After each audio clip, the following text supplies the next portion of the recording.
Assalamualaikum warahmatullahi wabarakatuh. Halo semuanya.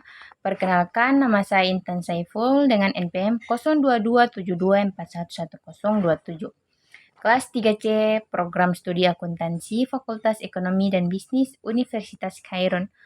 Terima kasih sudah menyempatkan waktu untuk menonton video ini. Pada kesempatan kali ini, saya akan membahas sebuah topik yang semakin relevan di Indonesia, yaitu mengenai tantangan dan peluang dalam keuangan serta perbankan syariah. Industri ini berkembang cukup berat dan menarik untuk kita pahami bagaimana sistem syariah dapat ikut berperan dalam dunia keuangan modern. Keuangan dan perbankan syariah di Indonesia menunjukkan pertumbuhan signifikan dalam beberapa dekade terakhir.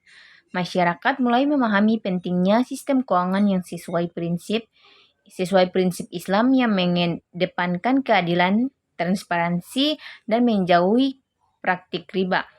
Namun perkembangan ini tidak terjadi begitu saja. Ada berbagai faktor seperti regulasi, teknologi, dan kesadaran masyarakat yang menjadi pendorong sekaligus penghambat. Karena itu, memahami tantangan dan peluangnya sangat penting untuk melihat arah masa depan industri.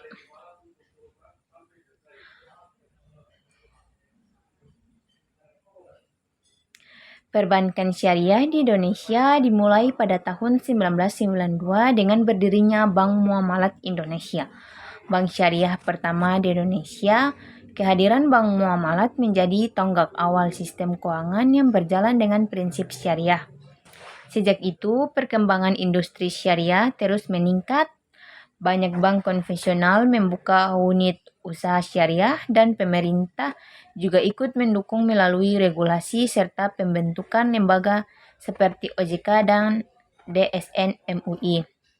Sejarah ini menggambarkan bahwa keuangan syariah di Indonesia berkembang dari skala kecil hingga kini menjadi bagian penting dari sistem keuangan nasional.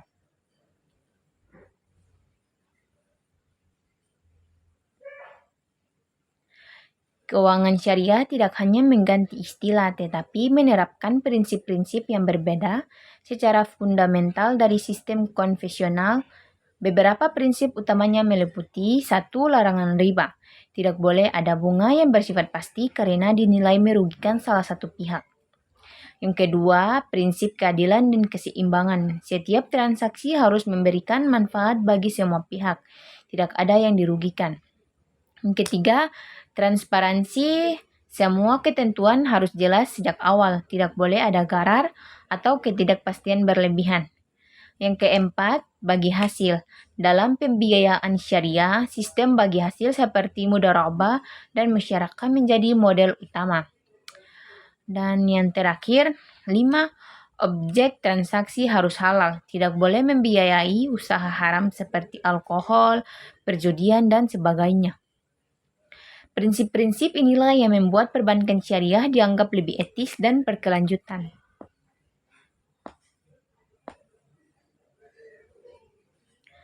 Salah satu tantangan utama perbankan syariah adalah regulasi yang sering berubah.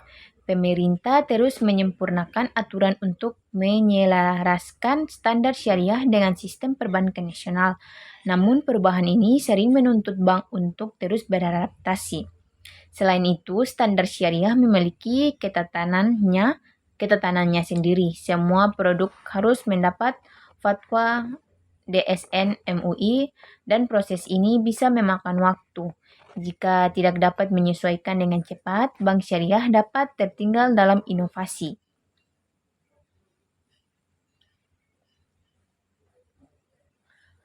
Bank konvensional sudah lebih dulu berkembang dan memiliki jaringan yang luas. Karena itu, bank syariah menghadapi tantangan kompetitif yang cukup berat. Walaupun menawarkan produk sesuai prinsip Islam, banyak masyarakat yang masih merasa bank konvensional lebih mudah diakses. Untuk menghadapi persaingan ini, bank syariah perlu meningkatkan strategi pemasaran, memperluas jaringan, dan menciptakan layanan yang lebih cepat serta mudah digunakan oleh nasabah.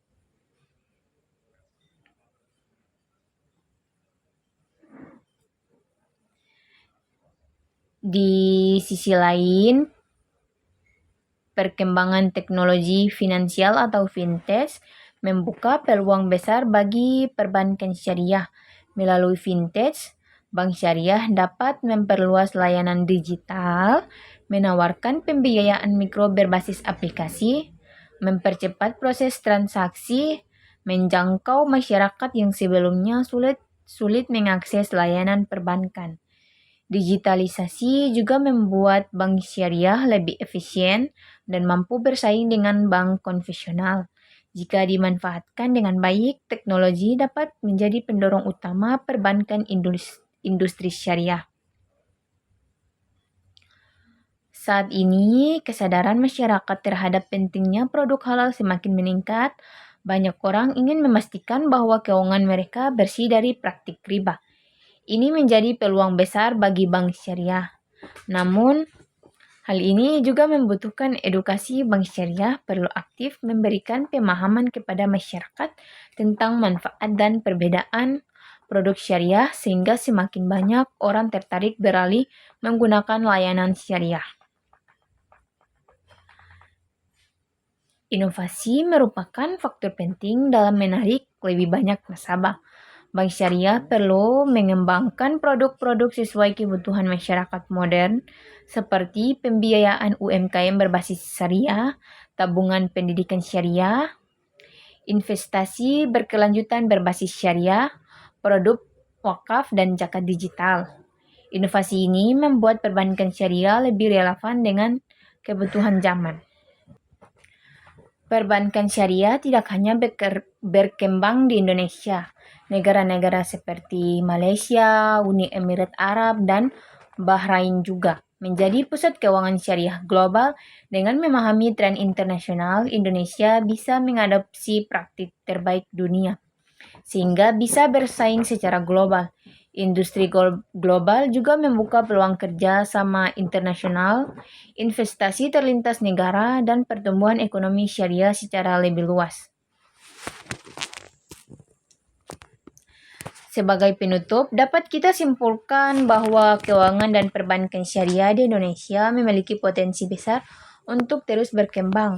Walaupun menghadapi tantangan seperti regulasi dan persaingan industri ini, juga memiliki banyak peluang melalui teknologi finansial, inovasi produk, dan meningkatnya kesadaran masyarakat.